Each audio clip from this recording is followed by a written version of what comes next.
नमस्कार, मैं Deepika Dave, head mistress Tagore public secondary school Balotra, आपके सामने उपस्थित मेरे द्वारा लिखी एक नई कहानी को लेकर।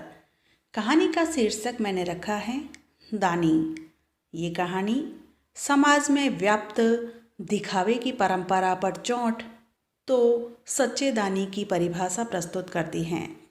तो चलिए कहानी सुनते हैं। सर्दियों की सुबह में टहलने निकलना होता तो थोड़ा मुश्किल भरा काम है, पर मन मार कर जब निकल जाते हैं तो सुकून की कोई कमी नहीं रहती। बस उसी सुकून की तलाश में मैं भी अक्सर निकल जाया करती थी। एक दिन जब मैं टहलने निकली हुई थी तो मुझे कहीं से कुछ मांगने की आवाज़ सुनाई दी। कानों पर मन ने अविश्वास जताया, साथ ही साथ मस्तिष्क से तर्क वितर्क में भी जुट गया कि इतने सवेरे कोई भिखारी भीख मांगने कैसे आ सकता है। परंतु जब चक्षुओं ने अपना दायित्व निभाया तो मन मस्तिष्क को चुप्पी साधनी ही पड़ी। आंखों द्वारा दिखे नज़ारे में एक 10-12 वर्ष की लड़की कंधों पर झोला लटकाए किसी घर की चौखट के आगे खड़ी भीख मांग रही थी। नज़ारे को देखकर मस्तिष्क ने त्वरित गति से मन के साथ जुड़कर विचार रूपी तरंगों का आदान प्रदान करना प्रारंभ कर दिया। ये भिखारी भी ना, अरे दिन भी तो निकल जाता, थोड़ा इंतज़ार तो करना चाहिए था। बेचारे लोगों ने तो उठकर अभी अपने घरों के दरवाजे भी न खोले थे कि देखो तो तैयार, और भी न जाने क्या क्या। विचार रूपी लहरों की उठा पटक ने मेरे पैरों की गति को थाम सा लिया था। मैं बहुत धीमी गति से डग बढ़ाते हुए डगर पर चल रही थी। इसी बीच वो लड़की मेरी आंखों से कब ओझल हो गई, मुझे इसका एहसास भी न हो पाया।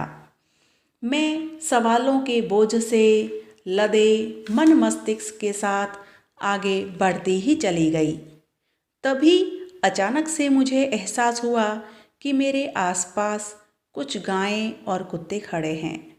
मैं उनसे बचने का प्रयत्न करने लगी तो अचानक से मुझे वो लड़की दिखाई दी। वह लड़की जो कुछ समय पहले भीख इकट्ठी करने में मस्त थी, तो अभी अपने झोले से रोटियां निकाल निकाल कर बड़े प्रेम से गायों एवं कुत्तों को खिलाने में। मैं टकटकी लगाकर उस नज़ारे को देखने में मस्त हो गई। कुछ समय बाद लड़की गायों कुत्तों की झुंड से बाहर निकलकर किसी घर की चौखट पर बैठी। अपने झोले को झटक कर आखिरी रोटी निकाल स्वयं खाने लगी।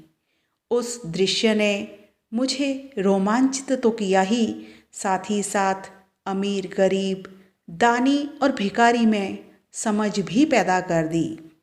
क्योंकि अक्सर लोगों की नज़र के दानी एवं अमीर वे ही होते हैं जो 10 रुपए के बिस्किट एवं 5 रुपए की टॉफ़ी बांटते समय गरीब बच्चों के साथ अपना फ़ोटो लेना कभी नहीं भूलते, तथा जैसे तैसे करके भी उस फोटो को अखबारों का भाग बनाकर दानी एवं अमीर कहलाने की चाह पूरी करते हैं।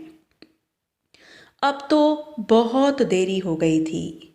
आज घर की तरफ मुड़ते पैरों के साथ ग्लानि से भरा मन था, क्योंकि जिसने बिना सोचे समझे न जाने क्या क्या सोच लिया था।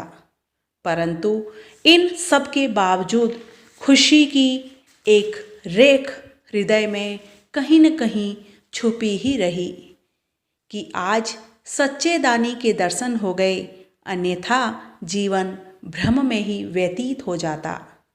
धन्यवाद।